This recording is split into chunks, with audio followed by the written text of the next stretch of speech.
I haven't gotten my voice all the way back yet, but Cameron Jarrell Newton, we're going to talk. Let's go.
On your mark, get set.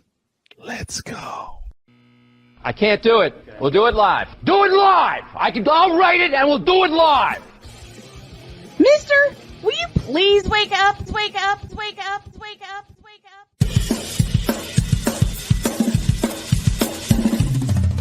Good morning, Kevin Durant. You should have left California. This bronsexual upset me in having to bring this teenage idiot from Wisconsin into a sports conversation. Are you really surprised the Cowboys are giving up on Ezekiel Elliott? Whoa! Hell no! Well, no one cares about baseball. Bitch, are you for real?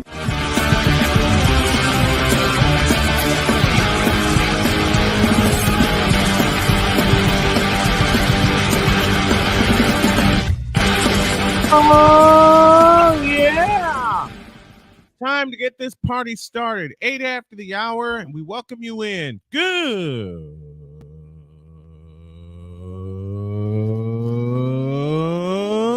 morning. I lost my mic. Okay, there we go. Tank 2. Good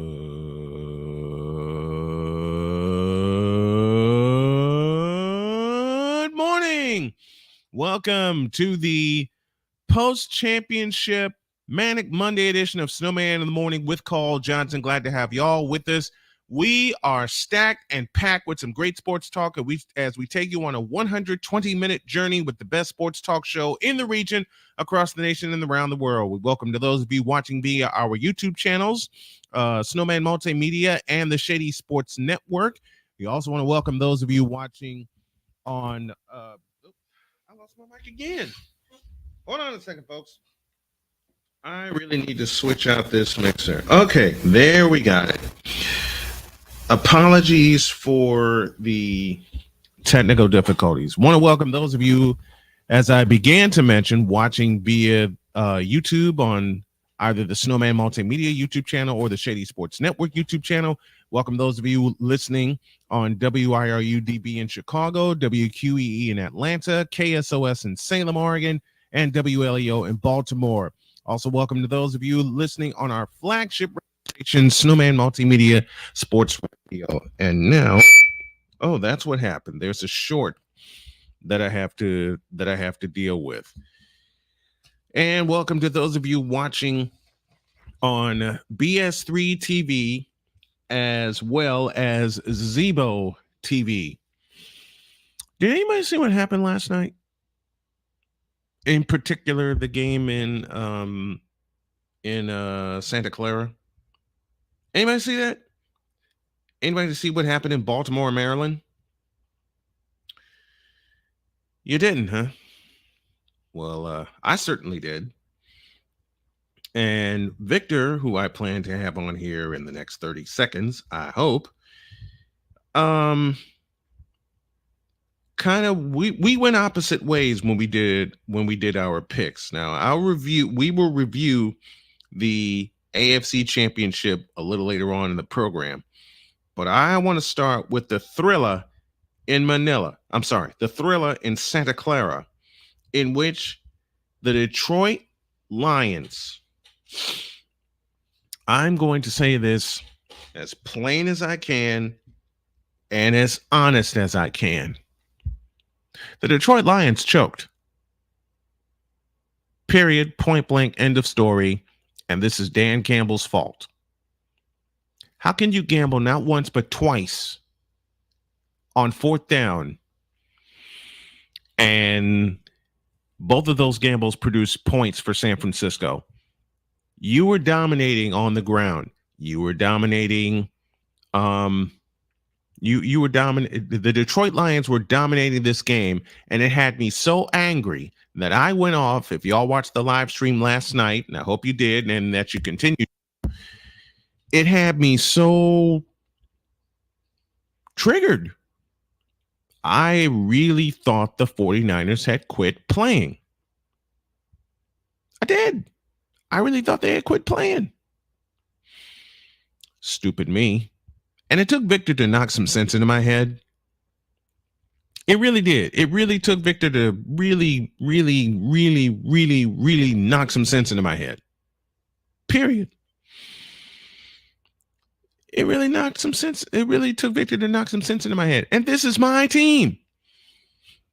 This is my team. UFL Fan Den and Fan Den, I beg your pardon. And Big Baby Jonathan has joined us for the early part of the show. And, you know, if you take the points, if you're Dan Campbell and you take the points, you make it a 3-possession game. And for a while, it was a 3-possession game at halftime. 24-7. Let me say that again for those of you in the cheap seats. It was 24-7 at the half. The Niners were dead. They were gone. They were halfway through the ring ropes. And give this 49er team credit, which I will do in full as a fan and as a journalist, which some people, Trey Larkins, claim to be, but not, and I'm just picking on them for that. They fought back. They fought all the way back. You can point to several plays that flipped this game around. You can easily point to the lowest of the low-hanging fruit, which would be the fourth down gambles, which I mentioned earlier. One in the third period, one in the fourth period. The one in the third period was costly because it let the 49ers back into the game. The one in the fourth period was extremely costly because it sealed the game. It flat out sealed the game. And if you really want to look at it, there is one fantastic play made by Brandon Ayuk, which led to the tying points. And that was the ricochet by the Bay. Went off the defender's helmet. Brandon Ayuk, with his concentration level at 1,000,000, kept his eye on the ball, grabbed it, and instead of it being at worst an interception and less than worst an incompletion, turned into a 51-yard completion, which set up the tying score, which set up one of the two tying scores. It made it 24-17 at the time as Brock Purdy, and believe me, I got a lot to say about Brock Purdy and the 49ers as we go on here. Now I'm joined. Let me make sure I get the right button here, because he was with me last night, and the he I'm talking about is the one and only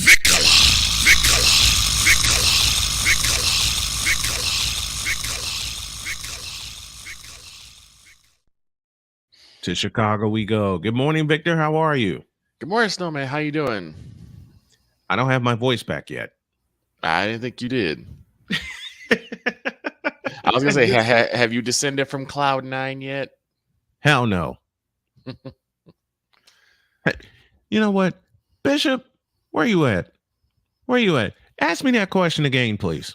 Have you descended from cloud 9 yet? Bishop, please answer that question. Hell no. To the no, no, no. Hell to the no. Hell to the no. To the no, no, no. I didn't think so. Let's see. I didn't sleep happily.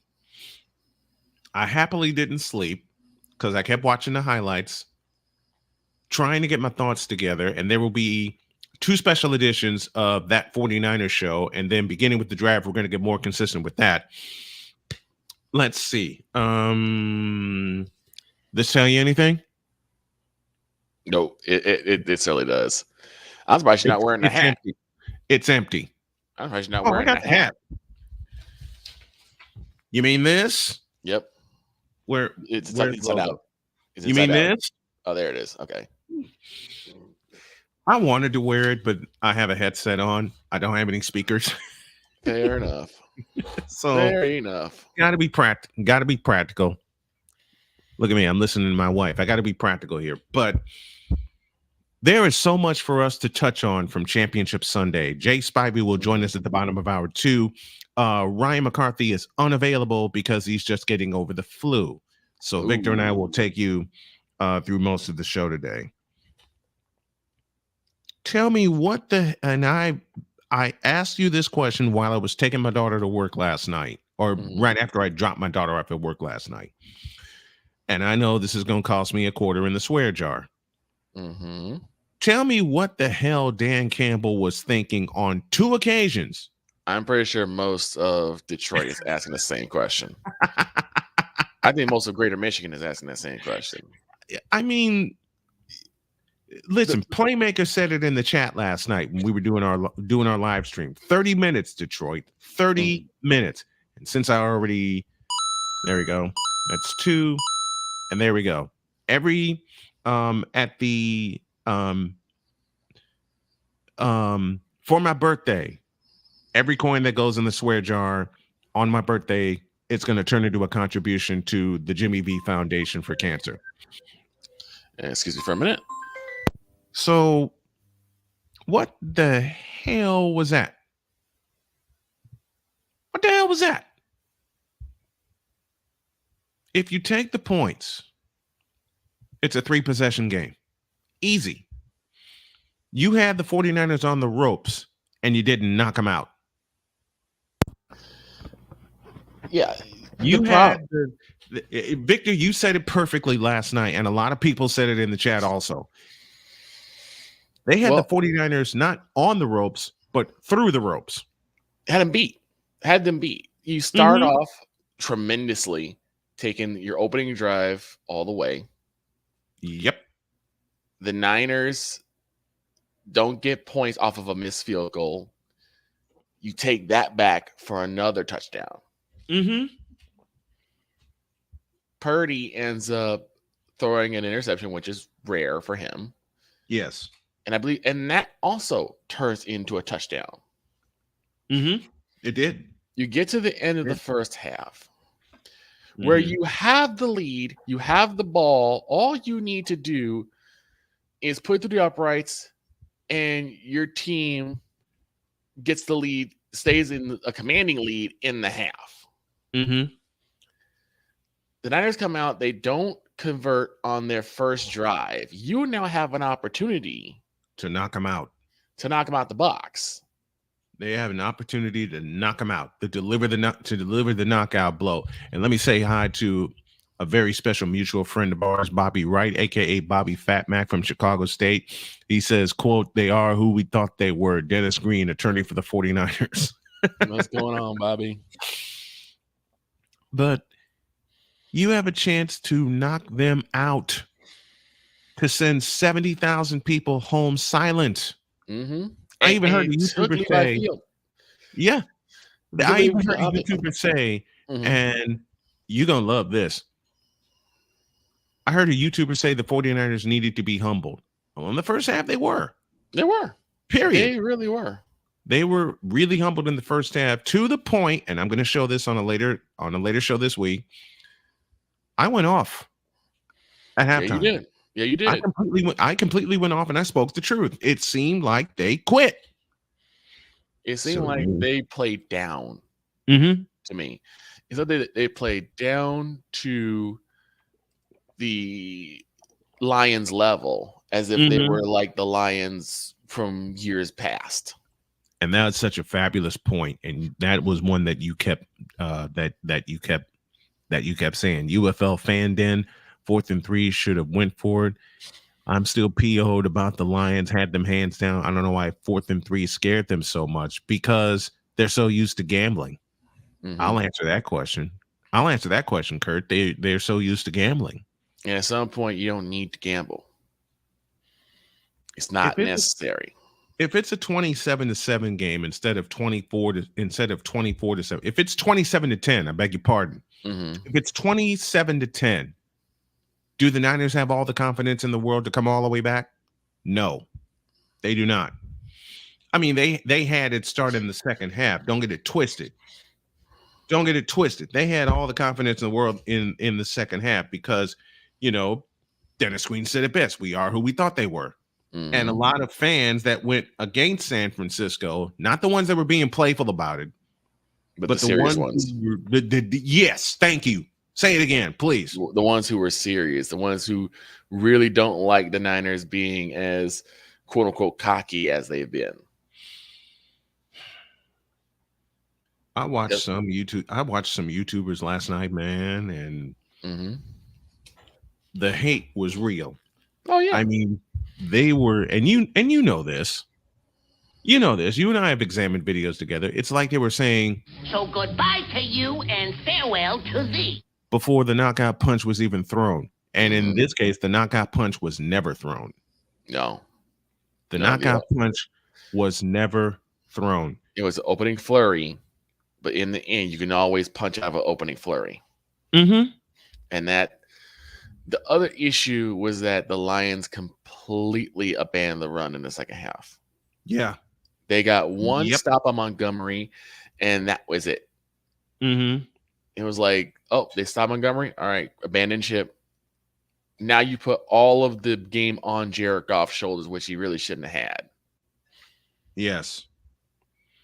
I mean, and the Dixon Way is with us from Atlanta. So Atlanta's in the house with us. Good morning. Good morning to the Dixon family. But they choked. Yeah, they sure did. They choked. That's why you play 60 minutes of football, Detroit. I got so many takes today, it's not even funny. And this is going to be a hard, bitter pill from the swallow and a hard lesson for them to take, but it's one I think that will make them better. I think so too. Green Bay's last week, same thing. We sent you a raid yesterday, but you was away from the stream. Have a great day. I got the raid when I came back. Because there were like, I think 15 or 20 different folks that raided me yesterday. So I truly appreciate the raid that I got. And I think I had a chance to get all the comments. The Super Bowl is upon us, but the NBA, NHL, and college hoops are in action as well. And coming this spring, Major League Baseball. And if you want the best action, BetUS.com is the way to go. The sportsbook is celebrating its 30th year with the best action at the right time. Log on to BETUS.com. Enter the code Snowman for a 125% deposit match. BetUS.com, where the game begins. We'll pause for a break. We got more from Championship Sunday. Vic Allah riding shotgun with us. Jay Spivey joins us later. This is the Manic Monday edition of Snowman in the Morning. Back in a flash. Hey, Eagles fan.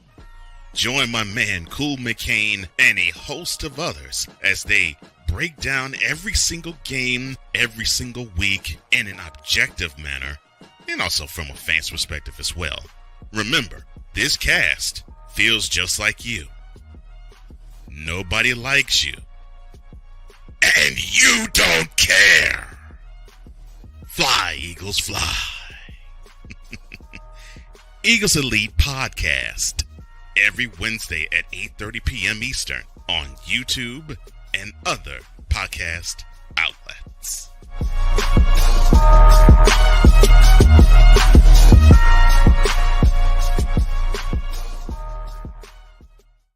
Everything Boston. I love you morons. New Kids on the Block, New Edition. Dear whatever the law firm is. Sincerely, the U.S. Supreme Court. Ben Affleck, Matt Damon. Go yourself again, Jason Whitlock.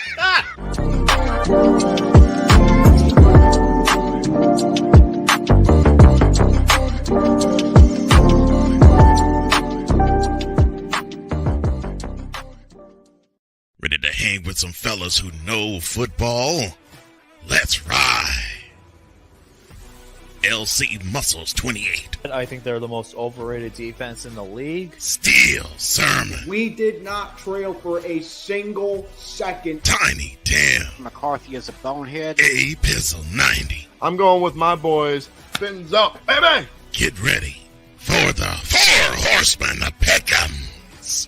Every Wednesday night at 10 p.m. Eastern, 9 p.m. Central on YouTube.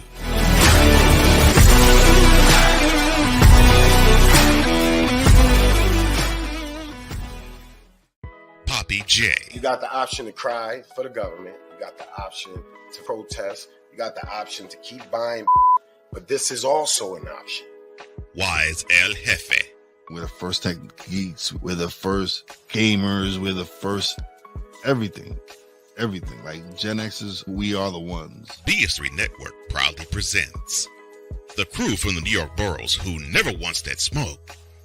Nah, they want that fire. Poppy J and Wise El Jefe, Fridays at 9 p.m. Eastern, 8 p.m. Central. Check your local listings for your viewing and listening pleasure.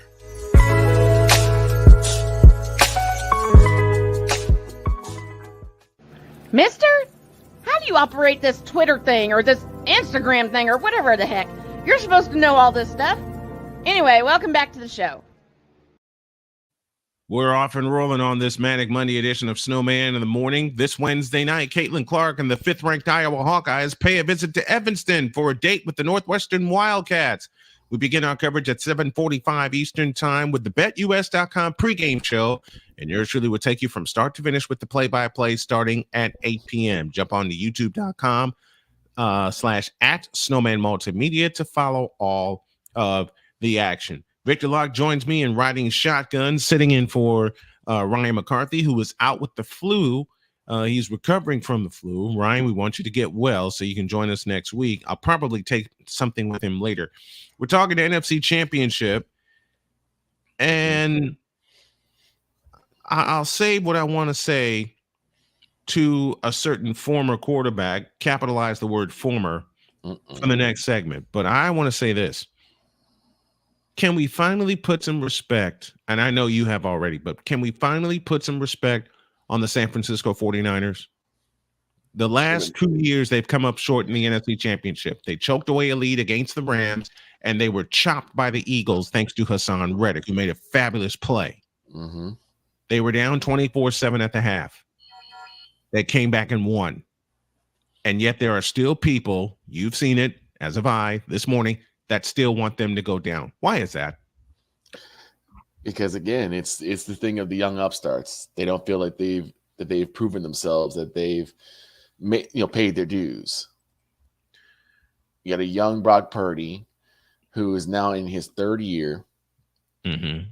Came out like a dynamo, had a great season, 2 great seasons, lost in the championship game last year. And again, after Cleveland and Cincinnati, after those big losses, the questions started to arise. Yeah. That, is this guy really as big as we think he is? Is he really as good as we think he is? I think, I personally think, people's like, I personally think he's fake. And it's like, no, if you've seen them play, they're not fake. Mm-hmm. He's a franchise quarterback, period, point blank. End of story. Dixon Wade says, man, I feel Dan Campbell completely choked by not kicking those field goals. He gave the 49ers complete momentum, and the fumble was the icing on the cake. Absolutely sure true. This game reminded me of the Dan Quinn choke job with my Falcons. Yep. You know what's funny? The fact that we're talking about going to Las Vegas, gambling capital of the world. Yep. And Dan Campbell proved he's probably one of the worst gamblers in the NFL. 1 for 3 on fourth down. Want a stat from the game? 1 for 3. And that one was the last score of the game. Mm-hmm. When you're down 2 scores because you didn't kick those field goals. And again, the first one wasn't even needed. What turned the game? We always talk about what moment turned the game around. What moment turned the game around? For me, it was that fourth down where they decided to go for it instead of taking the points before the half. Because now you gave the Niners all the momentum. And you mentioned something last night, late in the first half, 21-7 Lions. They stopped running the football then.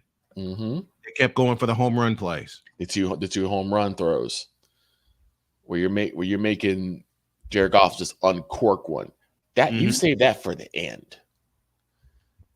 You save that for if in the unlikely event that they stop you on 2 downs, which they running did. The football, right?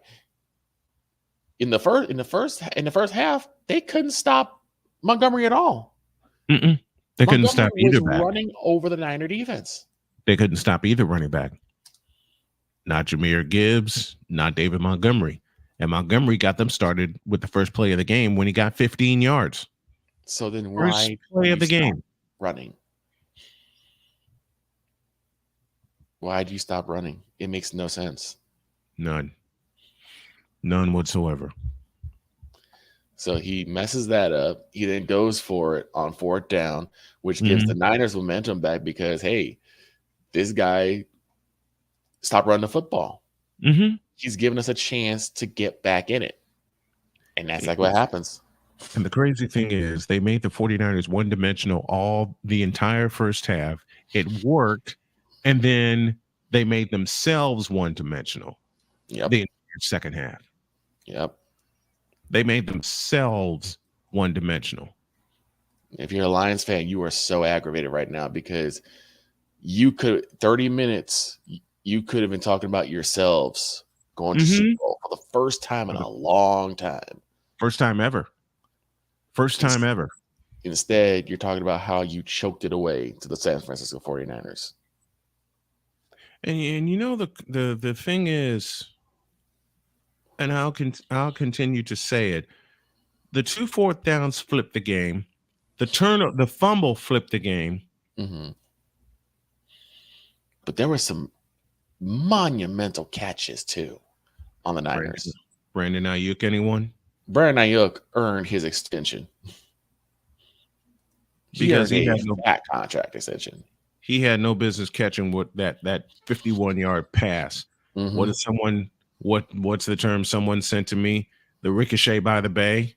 Mm-hmm. And if he doesn't catch that, right? Even though it was a defensive pass interference, if he doesn't catch that ball, talk about getting close, but not a touchdown immediately. Exactly. And it gives your defense a chance to be stalwart. The Lions didn't have that. Well, Dixon says, I can't give Kyle Shanahan any credit because I feel like him and Dan Quinn cost us a Super Bowl by not kicking the field goal when Julio made the catch of the year. We go up 11 points and it's over. True, but I'm giving Kyle Shanahan a lot of credit as coach of the 49ers for motivating his team yesterday. Yeah, because he put a foot in their rear end. He did. Somehow, some way, because that was a completely different Niner team when they came out of the locker room. And even though they went 3 and out on the first drive of the game, on the first drive of the second half, I beg your pardon. Right. They had the motivation. Yeah. They had the motivation. And if you were the Lions, that should have been the moment you went right back to the run, keep chewing off the clock, and chew your way to either a field goal or a touchdown. but they completely abandoned the run, started throwing, making Jared Goff make really poor throws. And again, that Very fumble, oof. Icing on the And cake. I'll gladly put a coin in the swear jar for this term, and you know it from my dad. Piss poor. Yes. Piss poor. Absolutely. The Lions had piss poor game management in the second half of the game. Toward the tail end of the first half, as you mentioned it last night, you mentioned it this morning. Toward the end of the first half, the game management by Dan Campbell became piss poor when they were throwing the football, looking for a home run play, trying to deliver the knockout punch, and you had an entire second half to play. Right. You don't need the knockout punch right now. Get you some points, make a really good cushion, go to the half with the lead. Mm-hmm. They get 3 and out. You go back to what got you that 3 touchdown streak in the first half. Yep. Calvin Rogers, he says, "Damn, I got to watch the Niners again." Yep, you most certainly do. Bang bang Niner gang, and I'll put 2 in the swear jar for that. But the Lions, no, it's a combination of the Lions choking this game away and the 49ers taking it. Yeah, it's a mixture of Niner win, Lions loss. You nearly slipped. Yeah, I did. You nearly had a Freudian slip. Yeah, I'm reminded of what happened last year in the divisional round. It was Niners win and a Lions loss, because the Lions, if they don't mess up like they did, they don't give that fumble up, they don't, miss those 4th down conversions. Mm-hmm. If they turn that first one into a touchdown, we're talking game over. We're talking about the Lions going to Las Vegas. Yep. Game set match. It was a game set match. It was game set match. But again, we can talk about shoulda, coulda, wouldas till the cows come home. Yep. The thing is that the Niners are going to Super Bowl. And I get so sick of so many people outside of our circle saying it's the Lions' time, just like people were saying it's Lamar Jackson's time. Until you do it on the field, it's not. Right. I mean, I would have bought that. I would have bought that it was the Lions' time. I didn't think they would get this far, honestly. Yeah, I thought they would win the division. I thought they would, advance into probably the divisional round. And you called it 2 years ago that they would win the division. You said this 2 years ago, Thanksgiving. Yep. You said this 2 years ago. But the thing is that you got to prove that in the field that it's your time. Mm-hmm. And the Lions in the first half proved it, but you got to finish it. Every Lions fan is thinking this. I'm getting too old for this. They got to be thinking right now. I don't blame them either. They have to be thinking that right now, because they're just sitting there. It's like, I'll outline it. I can outline it this way. Mm-hmm. When that 4th down gamble missed, it's like the entire city of Detroit said, "Here we go again." Yeah. Yeah. It was basically like, oh no, here's where the brakes come off. Mm-hmm. Here's where the wheels fall off. And every Lions fan, after that first 4th down gamble didn't work, they have to be thinking, "Bitch, are you for real?" Against Campbell. They had to be thinking that. The Niners turned it into 3, and then the fumble. Mm-hmm. Next thing you know, the game is tied, and the next thing you know, the Niners are up 10. 27 unanswered points. And Cole said it best, and safe travels to Cole and his wife on their way back home. It was a tidal wave. Yeah, it was a tidal wave that became a massive flood, and the Lions could do nothing to stop it. No. It's something I remember when I was at halftime. We were talking to Sensei Drew. He said, if the Lions keep on this pace for another 30 minutes, they're going to the Super Bowl. And I said, operative word, if. And y'all got to remember, if you watched the live stream last night, I went completely off at halftime. Mm-hmm. I went completely off, and then I stepped away, which is when the Dixon family sent me their raid, which I wound up getting. Mm-hmm. I went off because I was so disgusted with what was going on in the first half of that game. I was so disgusted. I cannot tell you how many Eagles fans were chirping at me, how many Packer fans were chirping at me. Dear God.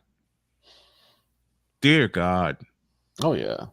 The Packer fans that were chirping at me, a couple of which I'm very, very close to.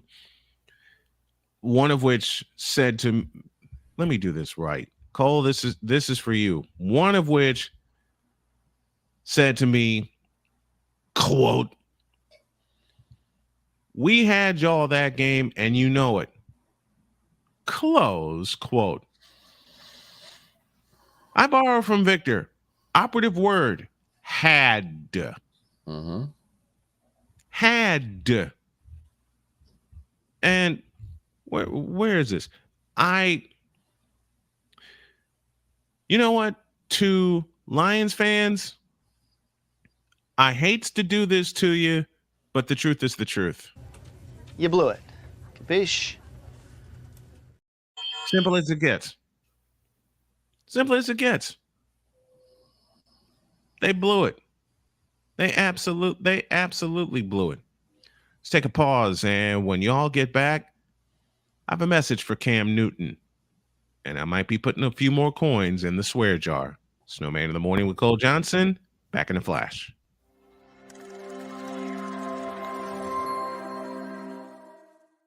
Everything Boston. I love you morons.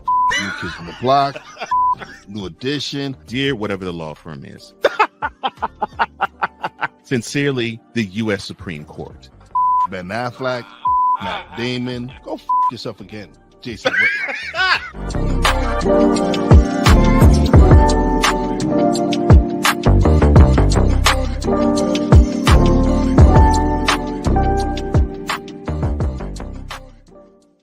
Join the transporter to Hades. Your butt and gut becomes one.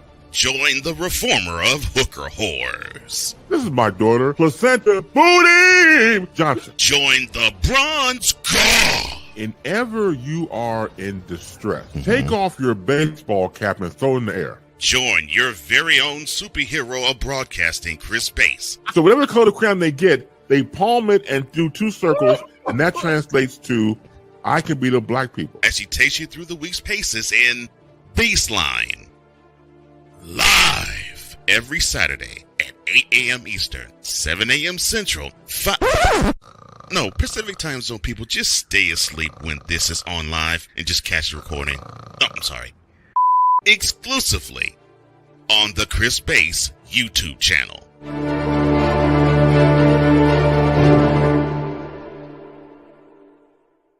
Ready to hang with some fellas who know football? Let's ride. LC Muscles 28. I think they're the most overrated defense in the league. Steel Sermon. We did not trail for a single second. Tiny Tim. McCarthy is a bonehead. A Pizzle 90. I'm going with my boys. Fins up, baby! Get ready for the Four Horsemen of Pick'ems. Every Wednesday night at 10 p.m. Eastern, 9 p.m. Central on YouTube.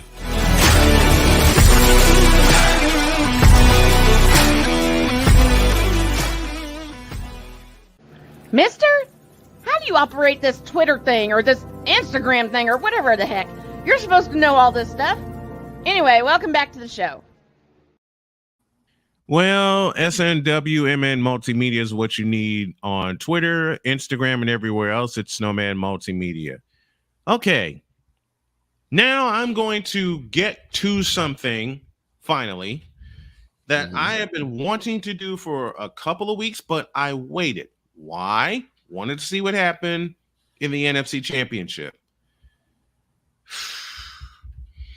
And I finally I said it before, but then then some things happen, and I'm trying to find that one clip from Cam Newton, and you know which clip it is. Screw the clip. I will just repeat what Cam Newton said when he said about Brock. He put Brock Purdy, Tua Tagovailoa, Jared Goff, and Dak Prescott all in his same thought. When he said, "Give me this button." Quote, "They're not winning because of him." Him meaning Brock Purdy. Mm-hmm. Close quote. Let me back up a little bit. When he said, and I'll do this again properly, quote, "There's a difference between a game manager and a game changer." Then he said what he said about Brock Purdy when he said, "I'm going to ruffle some feathers, but I'm being honest." Well, Mr. Newton, your assessment now with Brock Purdy going to the Super Bowl is about as dishonest as it gets. So you, my friend, get the pleasure of a double play.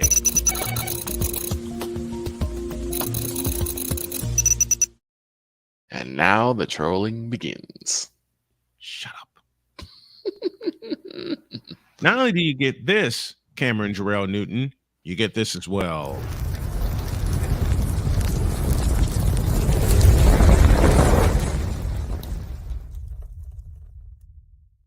Why not go for the triple play? Why not?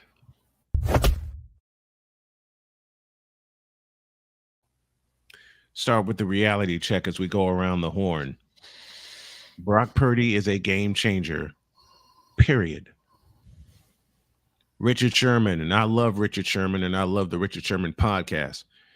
So Brock Purdy is not a game changer, huh? He changed the last 2 playoff games. He changed the game last night. He didn't do well in the first half, but he changed the hell out of the game last night.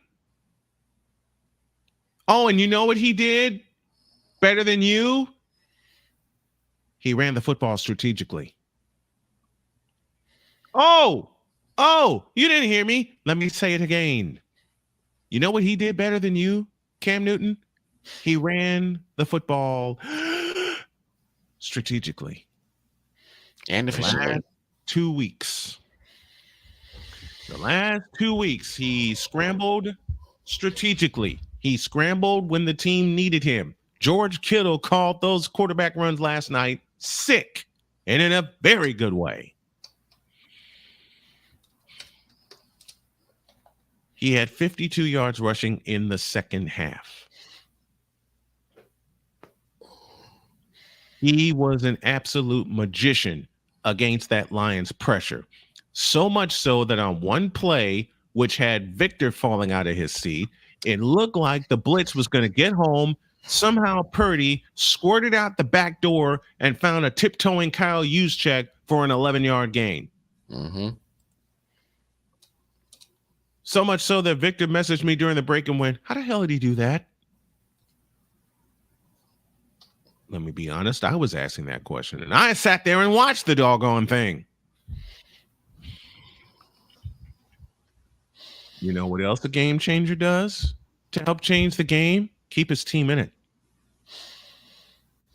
If this were, I'm going to go there. If this were any other team, save Kansas City, that's a blowout. Yeah, it is. If this were any other team, save the Kansas City Chiefs with Patrick Mahomes, and we all know what he can do, it's a blowout. We're talking about Jared Goff heading to Vegas and not Brock Purdy. Yes. But you know what Brock Purdy did? He changed the game. Matter of fact, he changed your narrative. Matter of fact, he blew your narrative up in your face. And this is long after you walked your comments back, and you didn't need to walk your comments back. You put them out there. Stand by them. And you were too chicken to stand by them. Go ahead. Here. That's one. You know what, Cam Newton? You were too chicken to stand by. I did it wrong. Try again. You were too chicken to stand by your comments. I am not. So a lot of people won't stand by a lot of people in mainstream media, and I've said this for years at a time, won't stand by because they're too scared to stand by their comments. I am not. And I'll admit when I was wrong. I was wrong for the first half last night. I was proven right in the second half. And the second half is where Brock Purdy last week and this week won the game. He was a game changer of the highest order in that last 30 minutes. So to complete the first part of this triple play, Cam Newton, watch your mouth when it comes to Brock Purdy.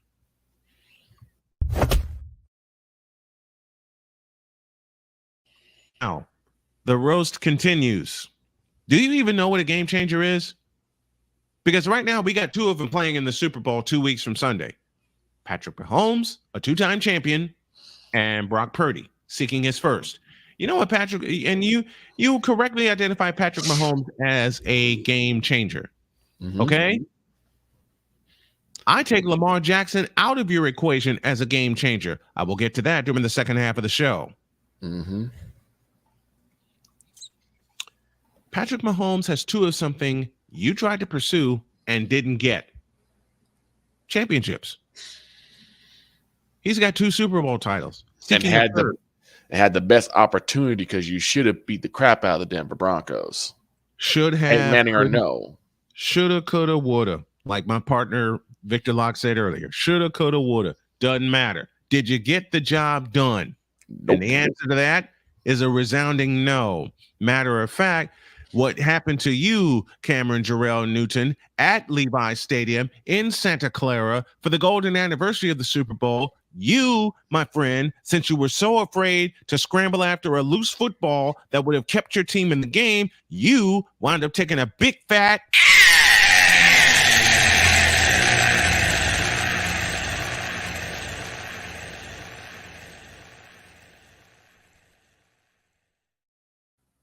and since that time, you never recovered.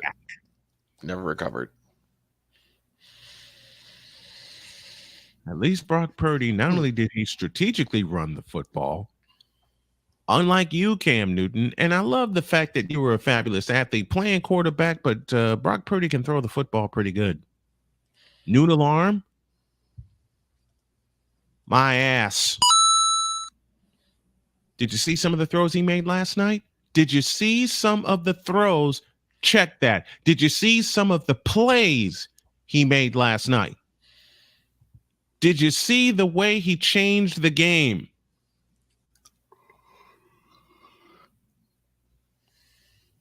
And can we please finally get rid of this whole narrative of game manager versus game changer? No, because people like Cam Newton will keep it in place. And I know some other people, Trey Larkins included, who's a very dear friend of mine, that will keep it in place because he's so high on Jordan Love, who has tremendous upside. Don't get it twisted. Jordan Love has a lot of potential, has a lot of tremendous upside. But in a head-to-head matchup, Trey Larkins, your quarterback against mine, your quarterback took and...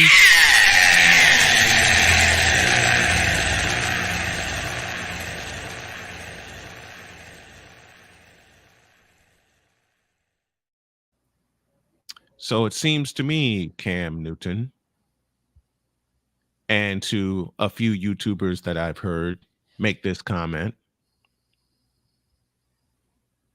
Brock Purdy and the 49ers didn't get humbled. You did.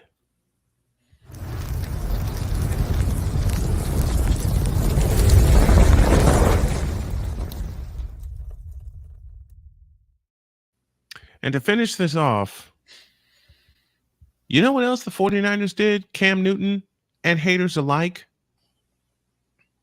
They stayed with their game plan. And their number one game plan, they ran the football. Yep. They ran the football a lot. I have not looked up one stat this morning, but I know what I saw last night. And as Colin Cowherd said quite a few times before, I trust what my eyes tell me. And what my eyes tell me is that the San Francisco 49ers and Brock Purdy are here to stay. What my eyes tell me is that the 49ers have found their franchise quarterback. What my eyes have told me and continue to tell me, they trust Brock Purdy. And you know what's bad, Cam Newton?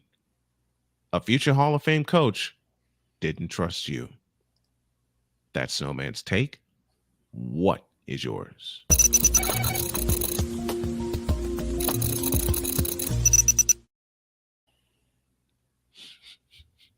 That was fun. I'm sure it was. That was fun. Oh, and that was not trolling. That was just me being real. They're about 60-40. Excuse me? Yeah, about 60-40. 60-40 what? 60% telling the truth, 40% troll. I didn't troll. I just told the truth, man. You trolled. How? Because you could have just ignored it.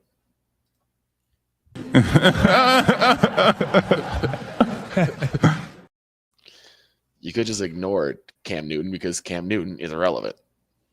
Stop it. Get some. But you know me, I'm a diplomat. You ain't a diplomat. Not Yes, anymore, I am. you're not. Well, I still am. Okay, I have to do it as a joke only. I don't remember asking you a thing. Sure you did. I know I did. I know I did. But I mean, the thing is that Cam was just the loudest. There are plenty of people who are silent who agree with everything he said. Mm-hmm. And I wouldn't say it being dishonest. I think he meant it. He just was ignorant to what Brock Purdy has done. There's a difference between being dishonest and being ignorant. Ignorant is when you believe what you say and it's wrong, but you don't want to believe it's wrong. You get what I'm saying? Like Bronze You have Sexual. a point. You have a point. Like Moronic Republic. Being dishonest is when Now you you're trolling. Oh God. Being dishonest is when you know what you're saying is crap, but you say it anyway because you're trying to get those clicks and likes and all that. You mean like this?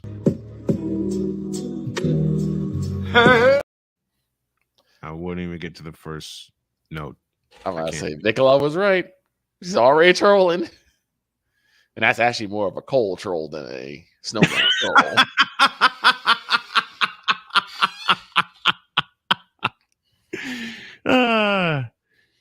To the Detroit Lions, and as we begin the second half, to the Baltimore Ravens. You blew it. Capiche?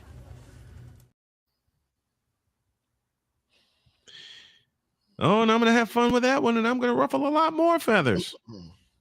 And I agree with Sick. Why should Cam Newton watch his mouth? Let him run it and leave no doubt and leave all doubt of what he is. Mm-hmm. Which is stupid. Back in a minute.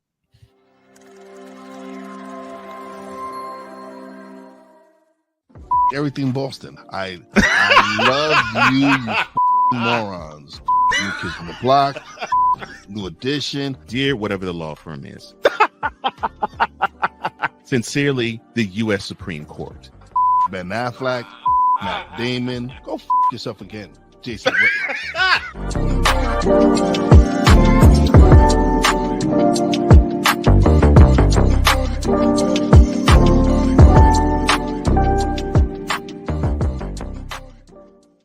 Join the transporter to Hades. Your butt and gut becomes one.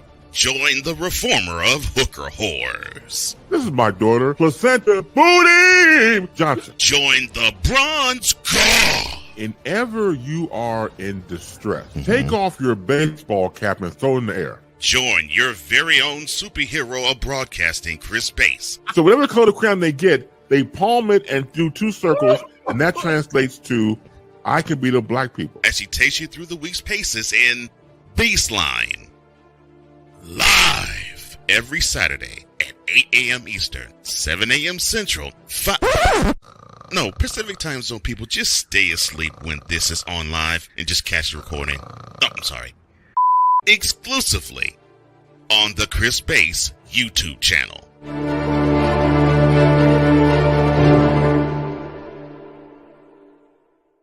Ready to hang with some fellas who know football? Let's ride. LC Muscles 28. I think they're the most overrated defense in the league. Steel Sermon. We did not trail for a single second. Tiny Tim. McCarthy is a bonehead. A Pizzle 90. I'm going with my boys. Fins up, baby. Get ready for the Four Horsemen of Peckham's. Every Wednesday night at 10 p.m. Eastern, 9 p.m. Central on YouTube.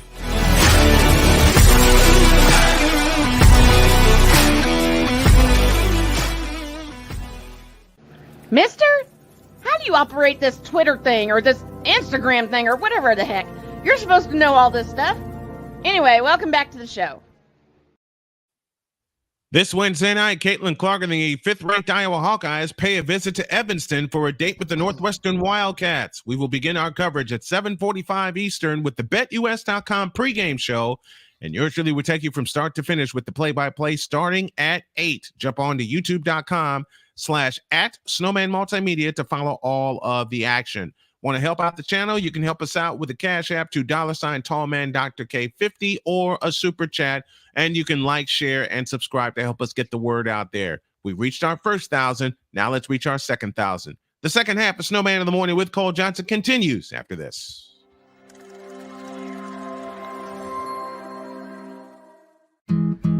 Where did the time go? I don't know how I got here. You've done the hard part. You quit smoking. Now do the easy part and get scanned for lung cancer. If you smoked, you may still be at risk, but early detection could save your life. Talk to your doctor and learn more at savedbythescan.org. If you're talking, they will hear you. We all want our kids to grow up safe and healthy, so we show them how. And we tell them with honest conversations that let them know what we expect. Not just one time, but every chance we get. That's especially important when it comes to alcohol and other drugs. Kids not only need to know the dangers and how to avoid them, they need to hear it often from you. And when it comes to pain medications, opioids, they need to know that they should never be taken without a prescription and never shared with friends or family. It's dangerous and illegal. So talk with your kids and guide them through the challenges of growing up safe and healthy. Because when you talk, they hear you. For more information about talking with your kids about underage use of alcohol and other drugs, visit underagedrinking.samhsa.gov. So talk, they hear you. You can do it if you try. He was only 58 years old when he passed away. That outcome could have been different. Colorado happens to be one of the worst states for radon levels. It's in our ground, and it seeps up. The more you breathe radon, the more chance you have of DNA being hit and the cell mutated. The EPA estimates 22,000 lung cancer deaths a year caused by radon.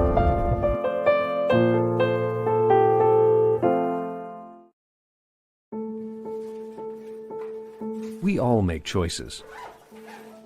When it comes to alcohol, kids make choices whether to drink or not. Bye, Dad. Bye-bye. Remember, I'm going to Alex's party tonight and sleeping over. You have fun.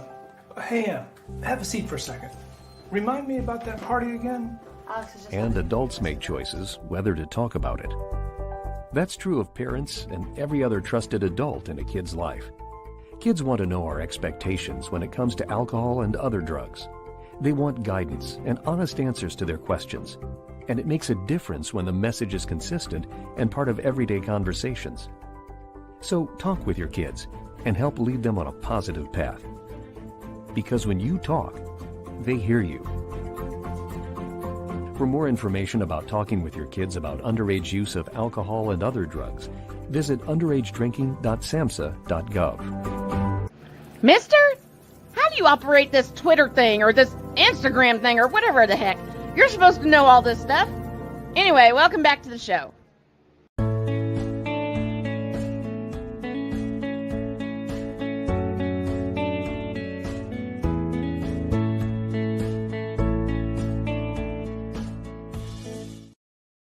We began the second hour of Snowman in the Morning with Cole Johnson, and we're going to go 5 minutes off sports here.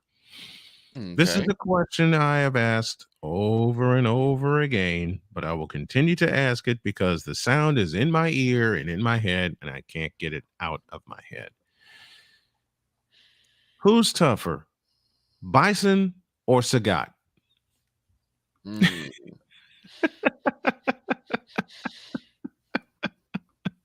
Yeah, it's depending on physical or soul power. Because remember, the psycho power was actually from a soul power.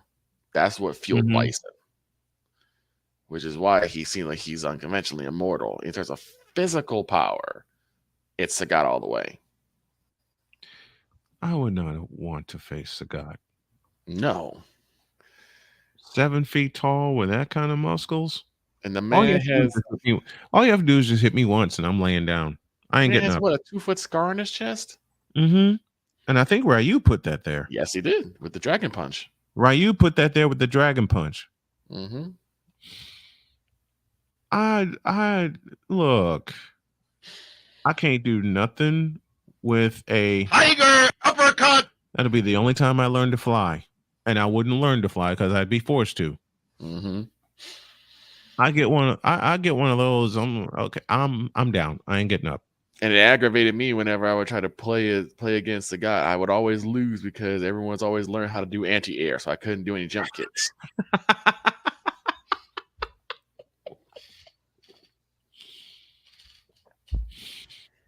That's one of the games I never beat because Sagat used to kick my ass every time I'd get to him.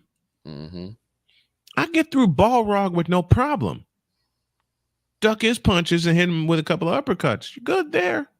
Mm-hmm. Vega just depends on speed. So all you have to do is catch him in midair and pile drive him. Right. Sagat, I had no chance. No. I had no chance. I mean, and he warms up too. He waits, he bounces around, and you're waiting to throw the first punch. And before you even throw the first punch, you get hit with about 3 or 4 tiger. Mm-hmm. And as soon as you're wobbly, uppercut. Game. That's it. Game's the match. As soon as you are wobbly, you get a combo tiger uppercut, and nothing could stop that. Right? You also took Sagat's eye as well. I forgot that. That's true too. I forgot he took it. I thought someone else took it.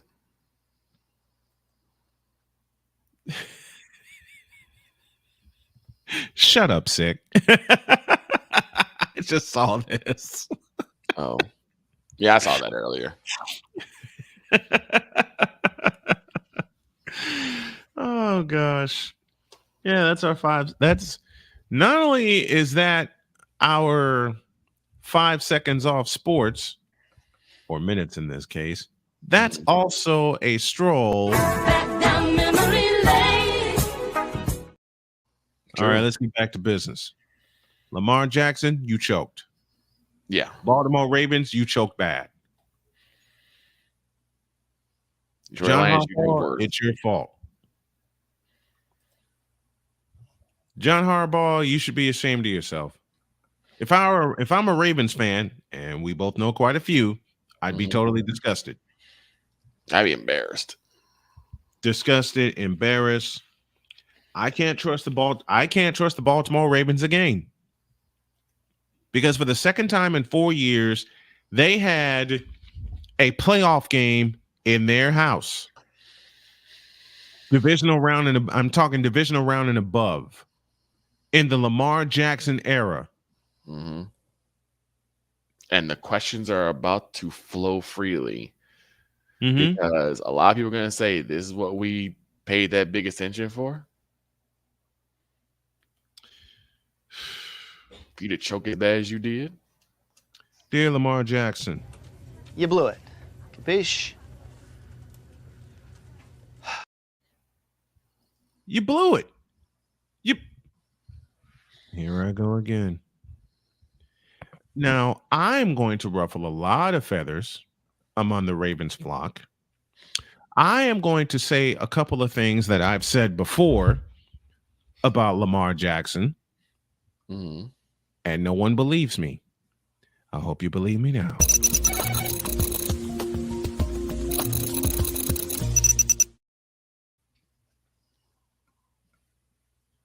Okay, here I go being my inner Cole Johnson. If you thought the Ravens were going to just easily walk to the Super Bowl because they had a home game, that was a lie.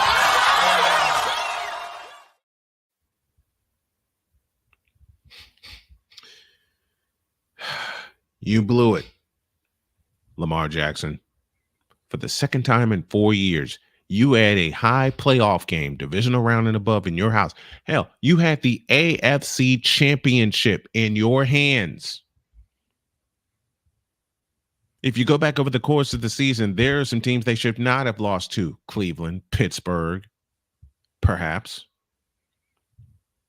And after the dominating performance you had against the San Francisco 49ers, I said that night that I wouldn't be surprised if it was a Ravens 49ers Super Bowl.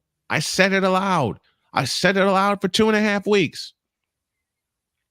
Then the Kansas City Chiefs exposed you all for the frauds that you are by controlling the football, beating you at your own game, punishing you at your own game because you got punished. You got socked around, kicked around, and they forced you to become a one-dimensional quarterback. They didn't let you outside of the numbers. They didn't let you outside of the hash marks. They didn't let you play any playground football. Meanwhile, Baltimore, you allowed Patrick Mahomes for the few plays that you did to make some playground plays. Difference, Mahomes made them. Lamar didn't. And as Victor said just a moment ago, we paid all this money to Lamar Jackson for this? The Ravens had a trip to Vegas in their hands, and they blew it. Period. I did the stream yesterday. The tone was set after the first drive of the game, after the Ravens went 3 and out. They were punchless. They were lifeless. They had no nerve. A beautiful pass to Zay Flowers evened the game at 7, but then Kansas City, for the second time, marched right down the field and punched him in the mouth and stuck it in the end zone. And you know the biggest thing about the Baltimore Ravens that shows me they're frauds? Self-inflicted wounds. Self-inflicted wounds. A fabulous catch by Zay Flowers that should have put the ball at the 5-yard line, backed it up to the 20. Why? A personal foul for taunting. You know, Victor said yesterday, I don't mind a little bit of a taunt, and I don't either, but you don't put your hands on the player and push him while he's down. And you did it in front of the officials, Zay Flowers. Against all other opponents, including Houston, Lamar Jackson was spectacular. Against the Kansas City Chiefs, with a trip to the Super Bowl on the line, he looked like a deer in headlights. Which begs the question, has Lamar Jackson regressed just as bad as Jalen Hurts has?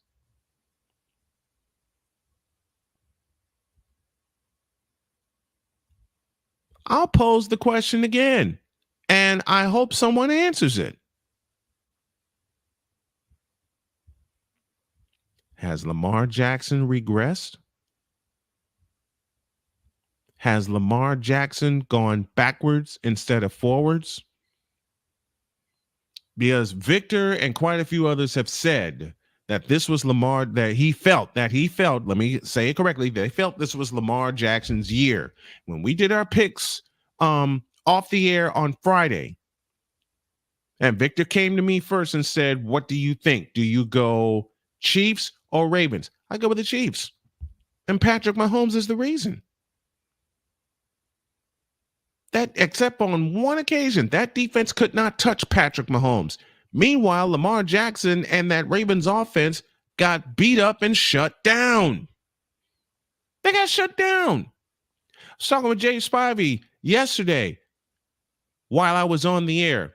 Until Lamar Jackson can prove, and this was said about Brock Purdy, this was said about Jimmy Garoppolo and quite a few other quarterbacks. I'll say the same thing about Tua Tagovailoa, Josh Allen, and quite a few others in this era. Until they can prove that they can win the big games, they're frauds. Period. Now, I can take Jalen Hurts off the list for the trip to the Super Bowl that he made last year, but that should have been a whitewash. That should not have come down to the point that it did last year in Phoenix, Arizona. Up 10 at halftime and you lose by 3. Here's a question, Lamar Jackson. When are you going to grow a set? When are you going to get better? When are you going to actually become a dual threat quarterback against everybody? Those are the 2 key words I need to add. Against everybody. You get Mark Andrews back and you barely use him. Only 3 carries for Gus Edwards. You try to get Justice Hill out of the backfield. That didn't work. To this Baltimore Raven offense and Baltimore Ravens team, you allowed the Kansas City Chiefs, a team that was in disarray 5 weeks ago, to shut you down in your own house. Until the 2-minute warning, you only had 7 points. 7. Kansas City took 17 points that they scored in the first half, leaned on their defense, and they made it stand up. Where's your response? Oh, and by the way, Zay Flowers, part of this is on you for having the ball punched out at the goal line. You turned the ball over twice in the red zone. A fumble at the goal line, a fumble at the 1-yard line, I beg your pardon, and then a very costly interception. Kansas City controlled the game and controlled the clock. 2.5 to 1. And even though you got over 300 yards of offense, you only had 10 points to show for it. 10. They never allowed you to run the football, and you were the best running team in the league, averaging 156 rushing yards per game. Lamar basically had to do everything, and he didn't. He got no help from his teammates. Everything was piled on Lamar Jackson. And I'll say it again. You get Mark Andrews back and you barely use him. You barely use Gus Edwards. And the questions are going to be free flowing. Now what? Where do the Ravens go from here? Where does Lamar Jackson go from here? What more does Lamar Jackson need to do to take his team to a Super Bowl? I'll put it in 3 words. Trust your teammates. When they take you out of your game, get back on it unless it's an absolute blowout. And you had chance after chance after chance, Lamar Jackson, to bring your team back to a tie, and you blew it. You blew it. End of story. And until I see different, you're a fraud. You're a game manager, not a game changer. And the only reason I'm putting that label upon you is you've yet to win the big one. You have yet to take your team to a Super Bowl. Meanwhile, Brock Purdy just did. And I hope and pray to God that the Baltimore Ravens figure it out, because there are some holes on this team they need to fill, and they need to fill them fast. If you want Lamar Jackson to be the all-world quarterback, A, protect him, B, use him. A lot of this is on Harbaugh. A lot of this is on the organization. But after what I saw yesterday, a lot of this is on Lamar Jackson. That's Snowman's take. What is yours?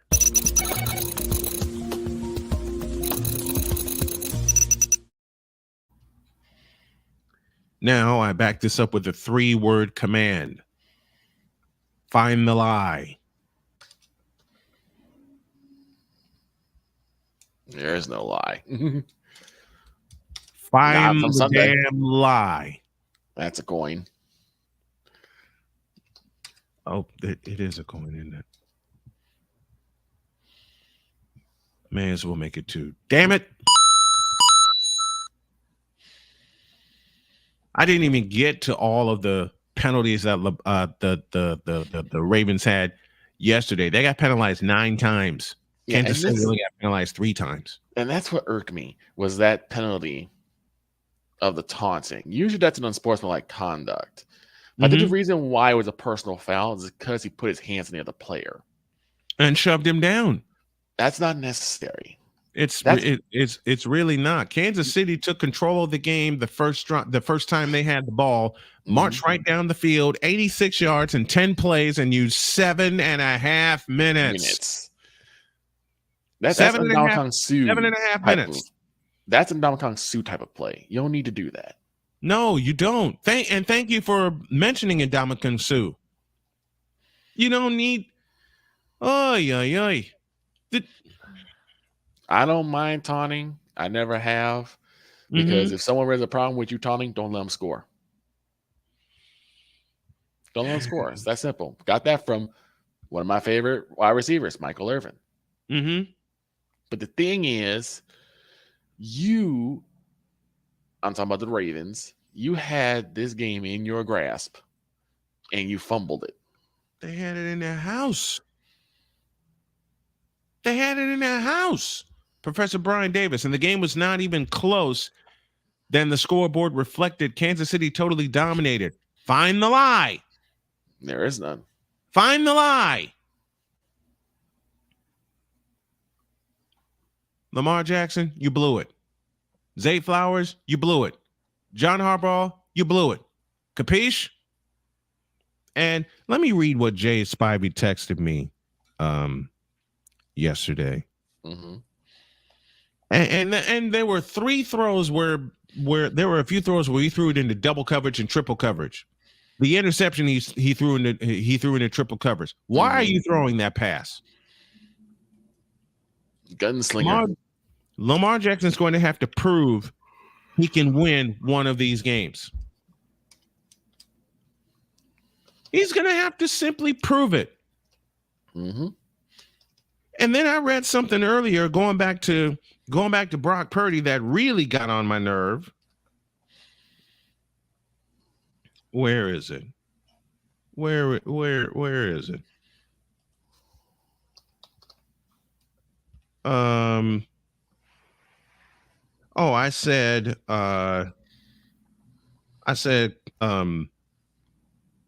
we direct you, Cam Newton, to shut your face. And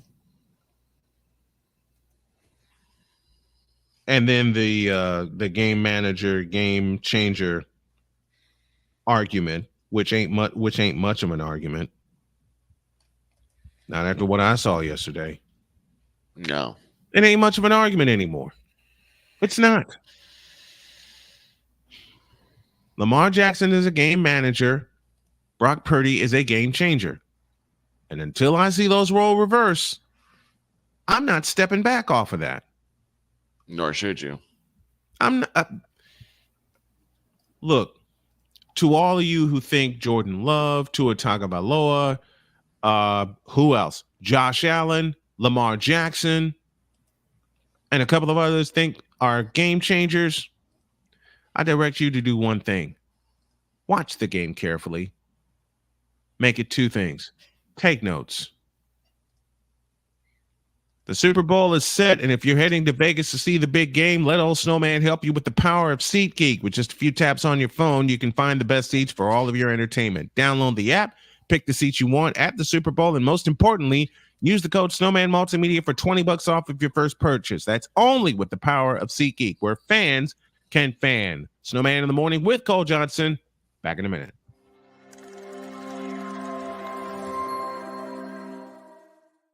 Everything Boston. I love you morons. New Kids on the Block, New Edition. Dear whatever the law firm is. Sincerely, the U.S. Supreme Court. Ben Affleck, Matt Damon. Go yourself again, Jason Whitlock.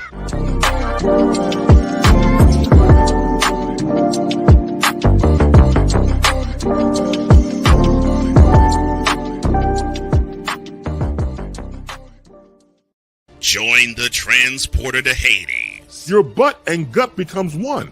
Join the reformer of hooker whores. This is my daughter, Placenta Booty Johnson. Join the bronze car. Whenever you are in distress, take off your baseball cap and throw it in the air. Join your very own superhero of broadcasting, Chris Bass. So whatever color of crayon they get, they palm it and do two circles, and that translates to I can beat up black people. As he takes you through the week's paces in Baseline. Live every Saturday at 8 a.m. Eastern, 7 a.m. Central, Pacific Time Zone people, just stay asleep when this is on live and just catch the recording. Oh, I'm sorry. Exclusively on the Chris Bass YouTube channel.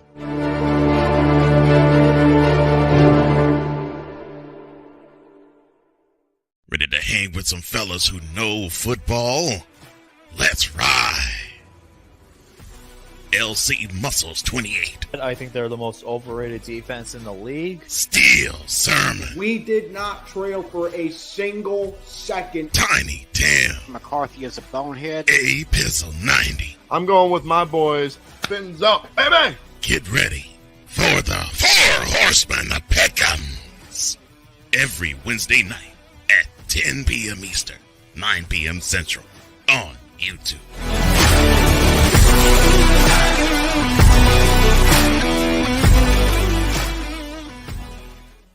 Mister, how do you operate this Twitter thing or this Instagram thing or whatever the heck? You're supposed to know all this stuff. Anyway, welcome back to the show. I'm already getting responses. Of course you are. I don't care. I don't care. I don't bleeping care. I know what my eyes tell me, and I go with it. 2Trip211 in the house. Thanks for joining us. I don't care. I don't bleeping care. Prove me wrong. Who said that? I think it was Chris Benoit. Prove me wrong. Yeah. Prove me wrong. And until you prove me wrong, I'm not backing off. And of course, he will say, most people will say, well, look at the regular season. Shouldn't that be enough to prove you wrong? Like, no, because in the end, the regular season. Ask that question again. Hold on a minute. Hold on a minute. Ask that question again.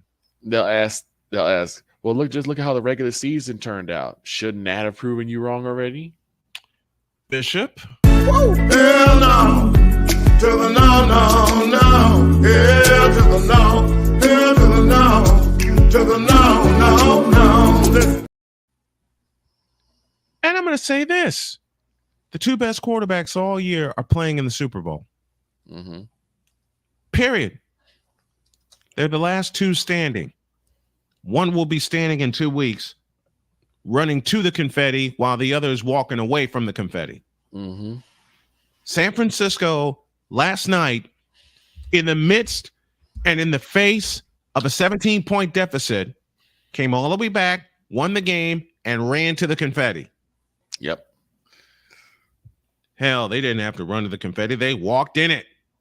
They ran through it.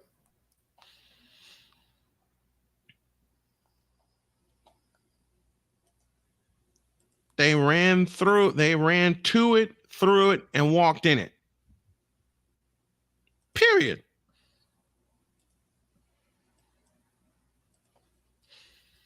Game changed. That's what the thumbnail said this morning, and yours truly put that thumbnail together. Game changed.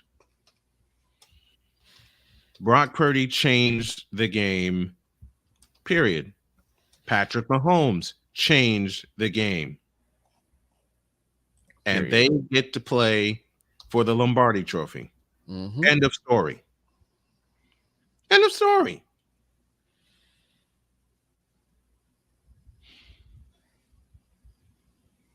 There's a couple other things that Cole sent me. And one of them reads, Ben Simmons could play for the first time since November. Who actually give... Let me do this right now. Where's my coin?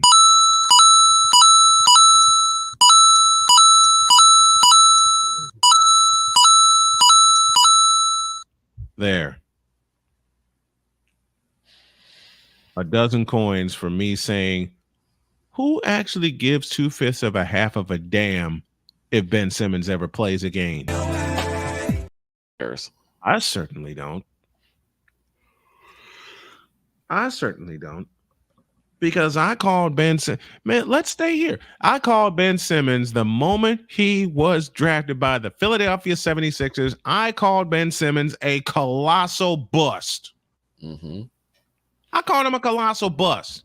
And I ain't backing off that. And there's no way he can prove me different. His attitude, his work ethic, or lack thereof tells me everything I need to know. Right, not the games he's lost or missed. Oh, not to mention, by the way, I mentioned the work ethic. I mentioned, oh yeah. There's one other thing. He's too chicken to play. Fool. Speaking of Lamar Jackson, someone shares my opinion, and it's this guy.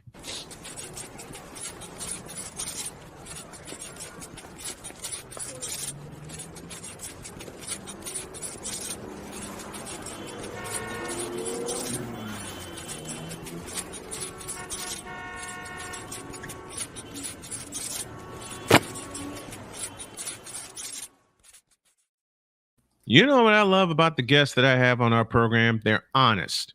Very. Unlike Cam Newton, they are honest. Jay Spivey's with us right now. Good morning, Jay. How are you, man? What up? How y'all doing? Good morning, Mr. Spivey. How you doing? I'm well. So am I. Jay and I talked after the AFC Championship, and I will highlight this one comment that Jay said, and it's so very true, and it ties in to what I said a few moments ago. Lamar Jackson's going to have to prove he can win one of these games. And they paid him, and he wasn't doing it before they paid him, and he hasn't done it after they paid him. The floor is yours, Jay. Well, I mean, listen, the guy is undeniably a talent that we probably have never seen before. Exactly. But he's not proven it in the postseason, and that is where your name is made. Mm-hmm. And that's where your money is made. I mean, he didn't play poorly yesterday, but he didn't play great either. And then the Chiefs really did something against him that most teams don't want to do. They blitzed him, and he doesn't like that. They blitzed the daylight side of him for 60 minutes. They blitzed the daylight side of him. And Jay, I know you'll agree with me, as Victor did earlier and a few others did.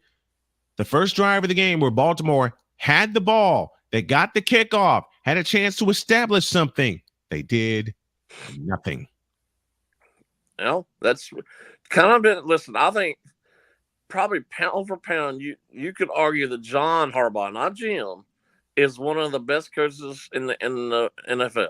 Yep. He's done a phenomenal job. And frankly, I was thinking about this yesterday. Frankly, from top to bottom, the Ravens are one of the best teams in the NFL for over the past several years. Systems, programs, whatever you want to call it. And they draft well every year. Their free agencies they pick really good players for their free agents. They promote coaches well. They do everything well. Mm-hmm. But they're going to have to win one of these games. And the one Super Bowl they won recently was when they beat the 49ers, when it was Harbaugh versus Harbaugh. Yep. Super Bowl 47 in New Orleans. I mean, they're going to have to at least reach a Super Bowl with Lamar Jackson here soon. Mm-hmm. And they haven't. Yesterday, they kind of fell flat on their face because the Chiefs, whether it be Mahomes or Reed or whomever else, or Kelsey or whatever, they have dominated the AFC recently. Yes, they have. Yes, they have. And they don't have. Granted, they're probably not. They haven't won nearly as many Super Bowls as they or their fans would have liked, but they have dominated the AFC. And they had a chance right on there. I didn't even know this until yesterday. The first time that the Ravens have played host to the championship game in Baltimore. Yep. And did not do anything with it yesterday. Had a chance fully on their platter and didn't do it. And the other 2 times they won the AFC, they beat the Raiders in Oakland and they beat the Patriots in Foxborough. It's the first time they've ever hosted a conference championship game and they fell flat. Yep. Very flat.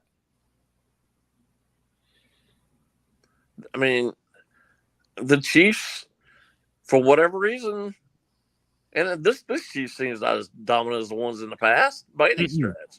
Because it's like at some point with these quarterbacks, I mean, and obviously they had to with Mahomes. When he was younger, I mean, they could pay all these guys whatever they want because they didn't have to pay his salary.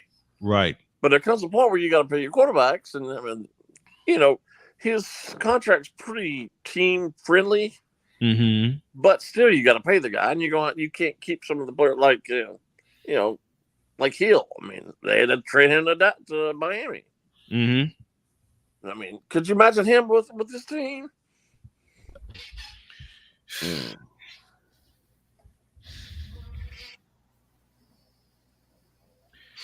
What makes it even scarier, and I'm going back to Cam Newton's comments, and I know I'm gonna let Jay loose with this. The game changer / game manager comments. What we saw yesterday was one quarterback who was labeled a game changer become a game manager, and the opposite of that yesterday as well. I still think that's a stupid argument, because what are you as the quarterback supposed to do? Manage the game in your favor. Mm-hmm.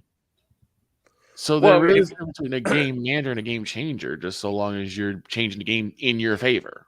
Well, if you're talking exclusively about the AFC Championship, I don't see either one of those guys as game managers.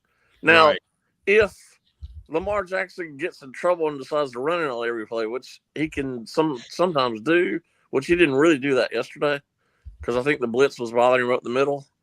Mm-hmm. But I don't see him as being a game manager either. Right. I mean, he was I'll say it again. I've loved Lamar Jackson since his days at Louisville, but going back to your point, Jay, he's got to win one of these. Yeah. Yeah. I saw him play once in person in college, and I go to almost all the Wake Forest home games, and he happened to play here one year, and I mean Wake couldn't stop him. They could not stop the guy, and Wake had dominated the entire game. And he came back and almost won the game. Yeah, so strictly on his feet. Could not stop the guy. Couldn't stop him at all. Could not stop him at all. Now, I heard last night the other the NFC game last night. They were talking where Purdy's known as a game manager. I don't see that at all. I don't either. And I don't think Shanahan looks at him as a game manager. I don't think anyone does. But again, it seems like that's a really dumb label to put on Brock Purdy, because again, as a quarterback, you're supposed to manage the game. You're supposed to not make mistakes. You're supposed to make positive plays so that you can score a touchdown, so that you can win games. You're not supposed to put your team in peril. Right. So whether you're a game manager or a game changer, it's irrelevant. Man, you heard me when they lost 3 in a row early in the year. You told me when everybody's talking about MVP voting, all this. Yeah. So whether it be Purdy or McCaffrey. Their MVP is neither one of them. Their MVP is Deebo Samuel. They even they were talking about last night during the game. They can't run half the plays without him. Without Deebo. Without Deebo, this is a whitewash. They're a totally different team without Deebo. But he's not a game. Purdy's not a game manager. I mean, somebody has to distribute the ball, and he made some really good decisions last night. Very good decisions. And they talk about he's not a very good athlete. I don't see that at all. You know what gives Purdy an advantage, in my opinion? And I've spoken about this before. 3 years as a starter in high school, 4 years as a starter at Iowa State. There's your advantage. Yeah. He's been coached up at both levels. He's being coached up by Mike Shanahan, and now he's proven himself. I'm not sure there's a better. Well, you might have the two. Matter of fact, you might have the two best offensive play callers in the league going against each other in the Super Bowl. In the Super Bowl, exactly. I mean, Andy Reid and Brian Shanahan are easily two of the best play callers. Easy. You can't. I have no argument for that. I have no argument for that. Do you think all his whiners that the Chiefs had about, they need to keep it? What's his name that went to the enemy? Commanders? Eric Bieniemy. Yes. All those people said they should have kept him. How's that working out now? Not too good. He didn't have a very good season with the Commanders. And it's going to get worse before I kept saying over and over and over, and it was obvious watching the games. Andy Reid was the real offensive coordinator. And no one believed it, which is crazy to me. Just watch the games, you can see what's doing what. It's too easy to decipher who the real play caller was, and it wasn't Eric Bieniemy. He was offensive coordinator in name only. Exactly. I've said that, and you're seeing the results with him in Washington.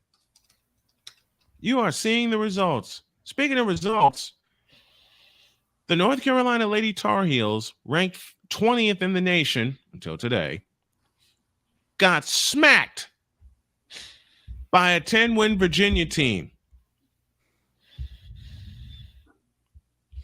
Meanwhile, I'll do it. Certain people don't want to bring up Caitlin Clark, who only had 38. Don't even want to bring up the Carolina women's team or any other sport at Carolina. There's only two sports in his mind at that school. They have one of the preeminent athletic organizations in the NCAA. They really do. I can't stand Carolina, but they do.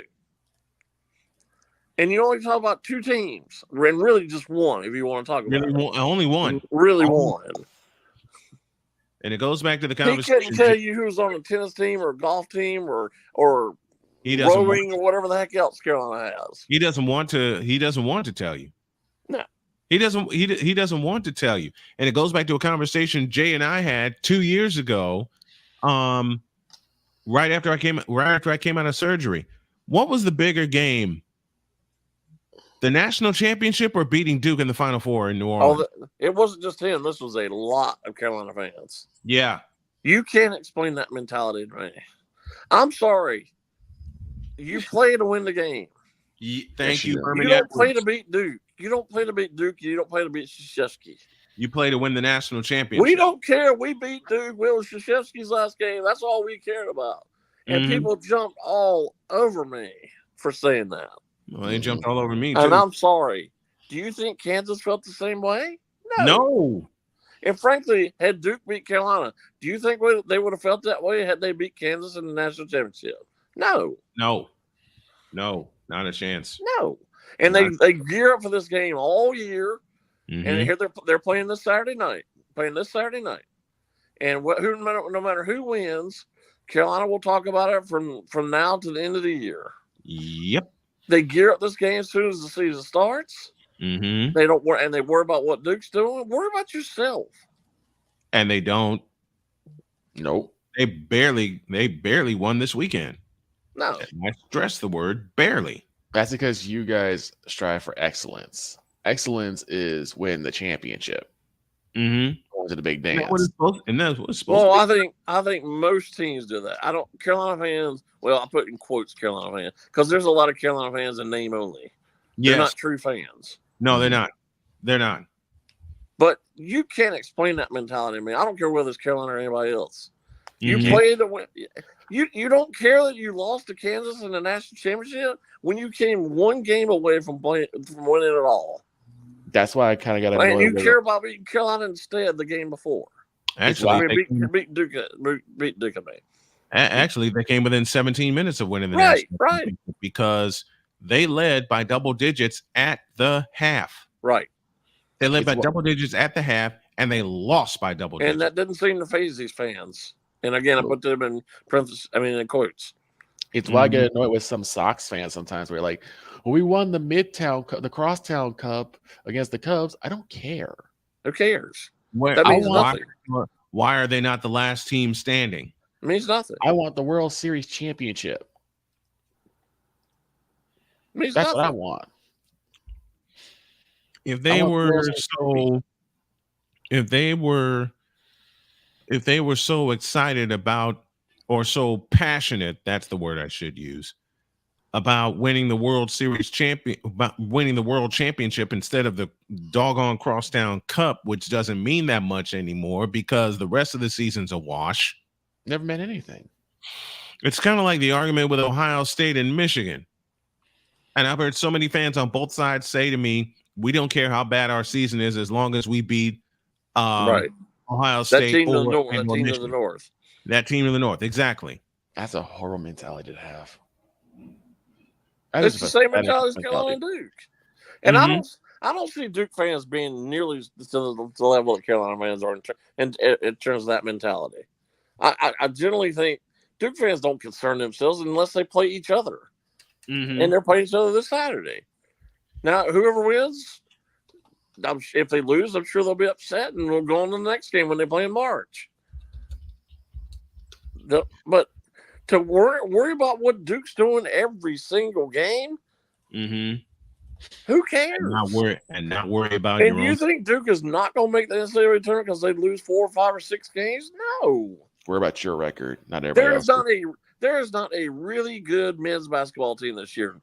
There really isn't. You look on any given night, and everybody loses. Everybody loses. There, and you said it. There's not a really good men's basketball team. And I had nothing to do whatsoever Saturday. I went to grab some lunch, ran a couple errands, and generally I would watch some of the men's games. But I intentionally sat down at 2:00. I set my whole schedule aside at 2:00 that Saturday to watch Caitlin Clark play because she is appointment viewing. She is. She's 100% appointment viewing. And she dropped 38 on Nebraska in a 19 Right. point. Now they're playing this Saturday night head to head against Carolina, Duke, by the way, on Fox. As they're at Maryland on Saturday. They're at Maryland. Carolina. Yep, they're at Maryland Saturday night. They got Northwestern this Wednesday, which is a classic trap game for Iowa. It's a classic trap game. But as you said, Saturday they're going head to head with Duke and Carolina, and God help me, I'll take a chance in doing that game Saturday with Iowa and Maryland. Speaking of games, what's this game that the same person or persons that we talk about will not mention the fact that the preseason #1 in college baseball just happens to be your Wake Forest Demon Deacons? And we're #1 up until the College World Series last year when they lost to LSU.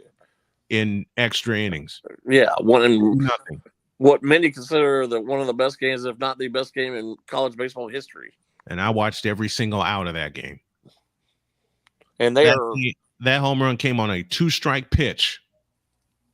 That 2-run walk-off home run for LSU came on a 2-strike pitch against 2 of the best pitchers in college baseball. Yep. And we're 2 of the top, I believe, 8 or 9 picks in the draft.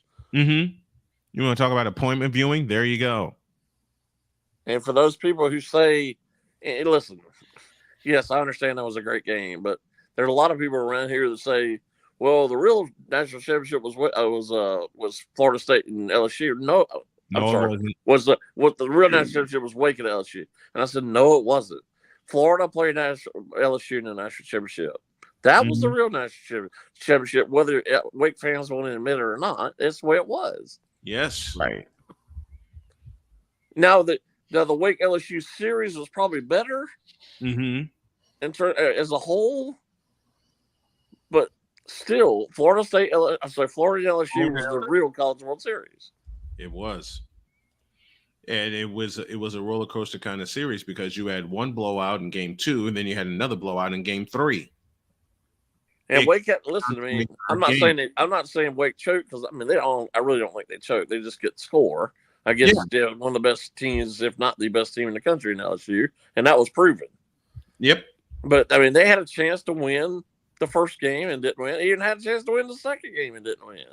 I mean, all they had to do was win one game, and they didn't do it.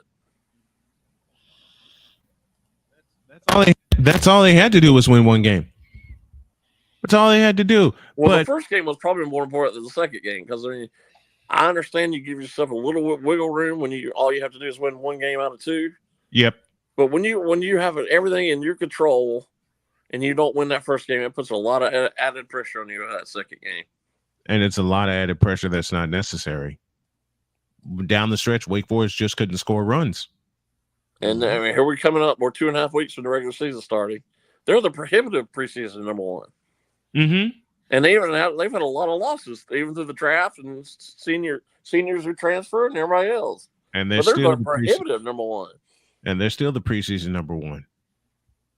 They're still the preseason number 1, and I love it. And I'm going to follow them. Good. I'm going to follow them. Well, up until recently, they're basically sold out of tickets already for almost every game. And you're surprised why? I never even entered anybody's mind until a year or 2 ago. Mm-hmm. Mm-hmm. So a lot of fans, it's like you said, Jay, a lot of fans are coming out of the woodwork. A few that we know that are really not. Oh man, Jay and I were talking back and forth about some of the quote unquote fans of Wake Forest baseball that couldn't even tell you who is in their starting lineup, and they could give you a scorecard at the gate. They can give you a score. Victor, you know the kind of fans we deal with, and Jay, you know them also. They can give you a scorecard at the gate with the names on there, and all you have to do is ask them, look at your scorecard and tell me who's batting 5th, and they wouldn't be able to do it. Nope. Listen, Wake's best pitcher is Rhett Lauder, who ended up being drafted. I bet 8th or 9th overall. I forgot what it was. But that doesn't matter one way or the other about what I'm ready to say. But he's got a distinctive look to him. He's a tall, skinny kid. He's got real long hair. Mm-hmm. Now, I bet even a lot of people around here in town had passed him at a restaurant or wherever else. Wouldn't know who he was. And he's got a distinctive look. Didn't know he was. No. But if he were Armando Baycott, people would know who he was. Because he goes to Carolina. Let's see. What did you say, Jay? Priorities? Yeah. And there ain't any right now in college sports? None. Well, that's why Caitlin Clark is, I don't care. I had this argument with a friend of mine last week, and he disagreed with me. She is by far the most important person in college athletics right now. And he said, in your opinion. And I honestly, I don't see anybody who's even remotely close to her. I don't either. I do not either. And I think there's no way you can say there's no one else. I know she hasn't said one way or the other about which way she's leaning in terms of the WNBA draft. But I think she's crazy if she enters the draft because she'd make a whole lot less money in the WNBA. I mean, she could use her final year of eligibility and make a ton more and have a bigger impact than if she declares for the WNBA after this year. Well, it's rumored she's making $918,000 for NIL. She's not gonna make anywhere close to that WNBA. Not even close. Which kind of messes me up because the NBA had a chance to like really fund the WNBA and they didn't do it. And they should have. And look how popular it's become. But they don't want to take advantage. They don't want to hop on it and take advantage of it unless something's coming back to them. Nope. And the only way that's going to change is if you get somebody. And I hate to say this, I know how you feel about it the way I do. If LeBron would step in, they would do it. Yeah, they would, but he won't. No, he won't. But he won't. But he won't step in. No, because it's not all about. Because it's not all about him. No. The person that was going to change it, unfortunately, left us prematurely, and his name was Kobe Bean Bryant. That's true. That is true. That is true. Yes, indeed. The one person that was going to change the fate of the WNBA was Kobe Bryant. Because of his close friendship with Lisa Leslie. Yep. And his daughters. And his daughter, all his daughters. Yeah. Gigi especially, because man, this is coming, and I've covered the WNBA. I covered the Chicago Sky for 4 years. I remember. The popularity was right on the cusp. And when Kobe red hot. It was red hot back in the day. It was, but it wasn't to the point where it is now. And financially, dear God, they could have taken full advantage of that. And Kobe was on his way to doing that. He had the foundation in place. And unfortunately, I have to use the past tense. I have to say had. Yes. Still doesn't feel real to me. And to look at the amount of stars they have in that league and how many they've had. I was watching the Notre Dame UConn women's game Saturday night, and they honored a lot of their former stars, and a lot of them were there. Sue Bird and Taurasi and Maya Moore and Brianna Stewart, and it went on and on and on. There were many former players who were there Saturday night. Yeah, just to look at that one program alone has done for the WNBA and for women's basketball in general. Just that one school alone. Now, you can debate all you want. In my humble opinion, and this is nothing, I'm not trying to say anything negative about her at all. She was phenomenal. But in my humble opinion, Diana Taurasi is the best women's basketball player ever. Now, you can say Cheryl Miller if you want, and I won't really have a negative argument one way or the other. But to me, Diana Taurasi, you look at her resume, it's untouched. It is. Her resume is unbelievable. And there's no one that can touch it, I would say, until now, with Caitlin Clark. And I watched Diana Taurasi's entire career. Now, I hope as we head into Olympics here in July, Caitlin has to, I mean, she doesn't have to, but do you think NBC wouldn't love with Caitlin Clark or her on the women's Olympic team? Man, please. That would be, you want to talk about appointment viewing? There you go. And I know there's a million other women's players who can play because you're going to have all the WNBA players playing too. But you almost have to have her on the team. I mean, that's a must. You would think it's a must. It would have to be a must. You would think it's a must for Caitlin Clark to play. And that goes, even the dream team with Leitner on. I mean, she's way better than Leitner was in terms of appeal. In terms of appeal and in terms of ability. Let me say it again. In terms of appeal and in terms of ability. This is just, it's too obvious. It's too easy to make that to make that decision. Right. You would think it would be. It should be. You would think it would be. Well, even if she's like the quote unquote last player on the bench, which seems crazy to even think about. But even if she's there just to be there, don't you think that's a great marketing tool? Oh, the best marketing tool. And if she plays, they're probably going to win anyway, with her or without her. And if she plays, it's even more of an impact. Hell, I've said it on this program. I've loved the women's game more than I love the men's game. Yeah, I mean, if you'd have told me a couple of years ago I'd be sitting my whole Saturday afternoon aside to watch one player play in women's basketball, I said you're crazy. But I literally pulled up a couch and watched her entire game Saturday. Good. I'll have Iowa Northwestern on Wednesday and showing a few people how it's done. And Jay knows where that reference is. Well, I wish she played somewhere close to here. She played here in Charlotte right when the season started. I wish I'd gone down there and watched them play because they played Virginia Tech and Charlotte to start the season. I wish I'd gone there and seen them play because I'm probably going to regret not ever seeing them play. I wish I'd have been there. I wish I'd have been there on Radio Row to call that game. Forget watching it play. I'd love to have been there to call that game. I mean, I live less than an hour and a half away. I should have gone. Well, I think there'll be some more chances. I don't think she's going to leave. She'd Well, be I mean, she can do whatever she wants. I mean, Right. money wise, I don't think she. But I really think she'd making a mistake. It goes to the WNBA this year. Agreed. Jay Spivey joining us here on the program as he does every single Monday. Check out the YouTube channel as the Spivey notes will begin to appear. Thank you, Jay. Appreciate the time. Thanks, guys. Have a good day.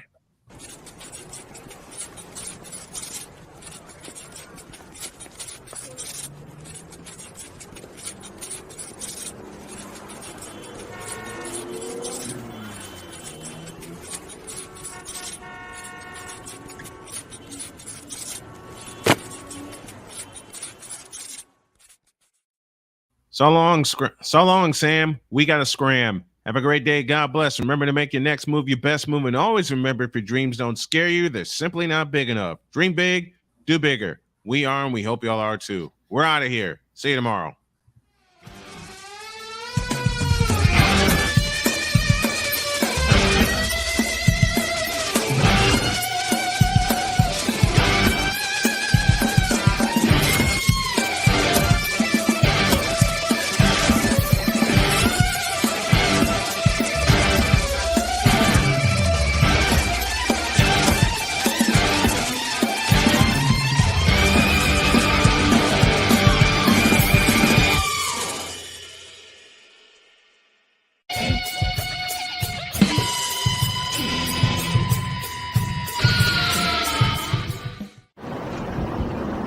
You think I went hard at Cam Newton today? I got a bigger clap back tomorrow. See you later.